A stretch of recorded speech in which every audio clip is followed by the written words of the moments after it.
ton vélo, ton canapé, les jouets de tes enfants, même ta voiture. Il a probablement traversé une notion sur un navire, et ces vaisseaux, comme beaucoup de choses qu'il transporte, ont été très probablement fabriqués en Chine. La Chine est de loin la plus grande nation de la construction navale au monde.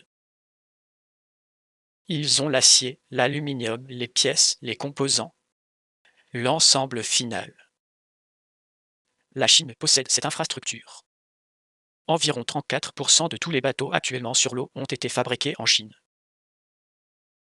Dans le même temps, environ 57,1% des navires en construction se trouvent dans les chantiers navals chinois. Sa part des navires produits dans le monde est passée de moins de 5% en 1999 à plus de 50% en 2023. Non seulement elle domine dans la construction navale, mais elle exerce également de vastes contrôles sur l'écosystème en général. Aujourd'hui, 95% de la production de conteneurs d'expédition est détenue et exploitée par la Chine. Un seul chantier naval en Chine produit désormais plus de navires chaque année que tous les chantiers navals américains réunis. Pensez-y grec, et c'était une affaire que nous avions l'habitude de dominer. Donald Trump, ayant déjà commencé une guerre commerciale avec la Chine, a des idées sur la façon de même les terrains de jeu. Nous allons également ressusciter l'industrie de la construction navale américaine, y compris la construction navale commerciale et la construction navale militaire. Donald Trump fait beaucoup de choses pour essayer de repositionner les États-Unis et le monde, Tari, par exemple. Ces nouvelles mesures visent à rétablir les relations avec la Chine. Tari aurait des conséquences considérables, ce qui pourrait modifier le paysage et l'économie du commerce mondial. Alors, qu'y a-t-il derrière cette poussée pour ramener la construction navale en Amérique? Et est-ce possible? C'est une obsession particulièrement américaine en ce moment.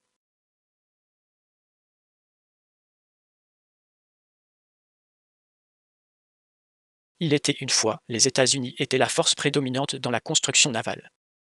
Le véritable point fort pour la construction navale américaine a été dans la Seconde Guerre mondiale, quand ils ont construit ces navires appelés Liberty. Ils en ont construit quelques milliers et ils ont vraiment aidé à maintenir les Alliés dans la lutte contre l'Allemagne nazie. Ils ont soutenu les chaînes d'approvisionnement et ils étaient critiques. Cela a permis de créer une très grande capacité de construction navale aux États-Unis. Mais le monde a beaucoup changé en 80 ans. La construction navale américaine a commencé à décliner après la Seconde Guerre mondiale. Dans les années 1970, le Japon prenait vraiment le relais. Dans les années 80, la Corée s'était jointe et, dans les années 2000, la Chine s'y était jointe. Et aujourd'hui, ces trois pays sont vraiment tout.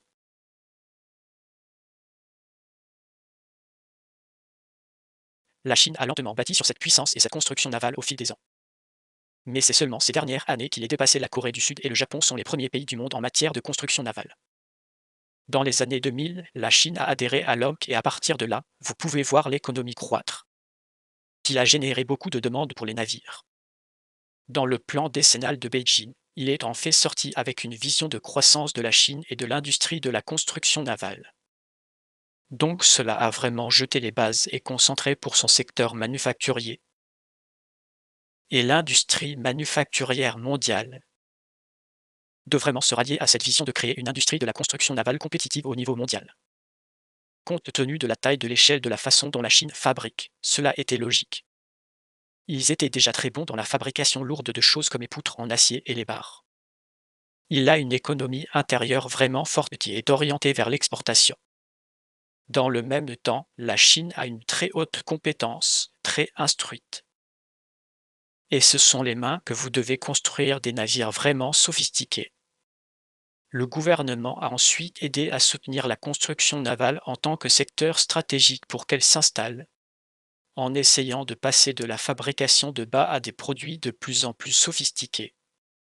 Et ce genre de poussée initiale du gouvernement plus le début d'une infrastructure devient alors un cycle de renforcement.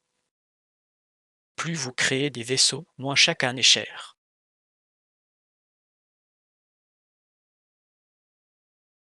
C'est un contraste frappant avec les États-Unis qui exportent leurs emplois manufacturiers depuis des décennies. Les États-Unis, comme la plupart des économies industrialisées avancées, sont essentiellement une économie de services.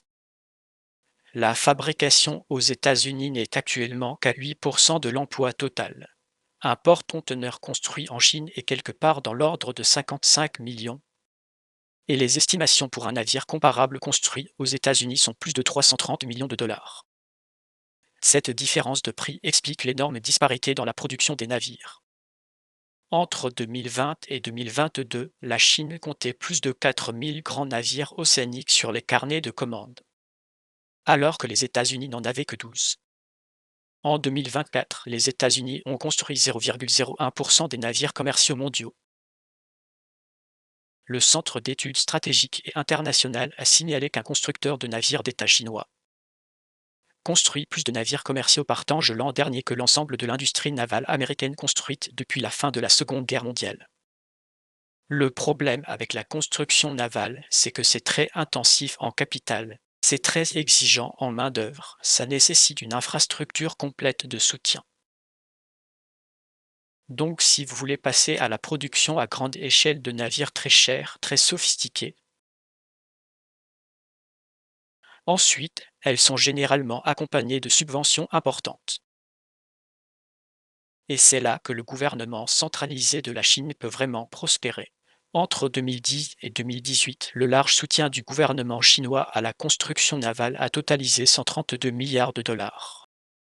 Et ce nombre n'inclut même pas d'autres formes de soutien, comme diriger les entreprises d'État à offrir des prêts à faible taux d'intérêt, des remises de dette et des apports de capitaux propres. Si les États-Unis veulent aller dans ce sens, ils devraient fournir une sorte de subvention, de rendre cette transition commercialement viable pour les entreprises. Vous allez devoir subventionner une industrie ne va pas faire d'argent. Et ça va coûter à un contribuable. Donald Trump veut augmenter les revenus nécessaires pour stimuler la production navale par le biais de nouvelles taxes sur les navires chinois construits, détenus et exploités. Les frais commencent à $1 million par accostage, et ils vont de là. Donc ça pourrait être 1 million, ça pourrait atteindre 3,5 millions de dollars, pour chaque fois qu'un navire chinois construisait des quais aux États-Unis. Et ça va au-delà de ça. Tout propriétaire de navire qui a un navire chinois dans sa flotte sera également probablement confronté à cette taxe. Un expert de l'industrie est allé jusqu'à qualifier la proposition d'apocalypse commerciale. Potentiellement rendre les marchandises américaines plus coûteuses, stimuler les taux de fret et l'inflation, et détourner le commerce des centres américains. Cela va augmenter le coût des marchandises. Donc, le coût global va augmenter à la suite de cette politique. Des prélèvements extrêmes pourraient également avoir un effet d'entraînement dans les chaînes d'approvisionnement américaines. Les navires réorienteront leur itinéraire actuel et ils feront beaucoup moins d'arrêts aux États-Unis. La distribution des marchandises pourrait changer si vous faites beaucoup plus de routes et de rails entre les ports au lieu de déplacer les marchandises par bateau. La politique de l'administration Trump jusqu'à présent a été d'aller seul, l'Amérique d'abord, l'Amérique seule. Mais si vous voulez passer de la construction navale essentiellement très limitée à plein sur les bateaux de croisière conteneurs finis, c'est un énorme saut. Donc, peut-être que la meilleure politique serait, dans quelle partie de la chaîne d'approvisionnement pensons-nous qu'il est logique pour les fabricants américains d'être dans? Et comment allons-nous les soutenir dans cette transition, de l'implication dans la construction navale à l'engagement beaucoup plus actif? Ce que les États-Unis font, ce sont deux alliés forts, la Corée du Sud et le Japon, qui ont la capacité d'accroître la production. Mais la pression pour la domination de la construction navale américaine n'est pas nécessairement motivée par le profit. Il y a des problèmes de sécurité plus généraux en permettant à la Chine d'avoir un avantage maritime. Donc, c'est vraiment une histoire de géopolitique. Comment les États-Unis considèrent le transport maritime comme une ressource stratégique clé en matière de sécurité nationale, et comment l'utiliser pour élargir son influence sur les routes commerciales mondiales. Selon l'argument de la sécurité, n'est-ce pas un problème que les États-Unis ne peuvent construire seuls? Et ne semble-t-il pas que nous dépendions de navires chinois pour transporter des marchandises vers les États-Unis? Mais il y a aussi une superposition qui est une sorte de nouveau argument trumpien sur l'importance de la fabrication lourde en général. Le point focal sur la construction navale en ce moment pourrait juste faire partie d'une stratégie beaucoup plus large de Donald Trump pour déplacer tout autour de géopolitique. Tous ces tarifs sont en cours. Ce sont des accusations énormes qu'il propose. Donc, vous devez le cadrer dans la conversation beaucoup plus large de ce qui se passe avec la politique américaine en ce moment. Personne n'imagine vraiment une grande restauration de chantiers navals aux États-Unis. Les pays qui ont montré qu'ils peuvent gagner de l'argent de la construction navale, la Chine, le Japon, la Corée sont tellement dominants qu'il est difficile de voir ou de revenir à la façon dont les choses étaient.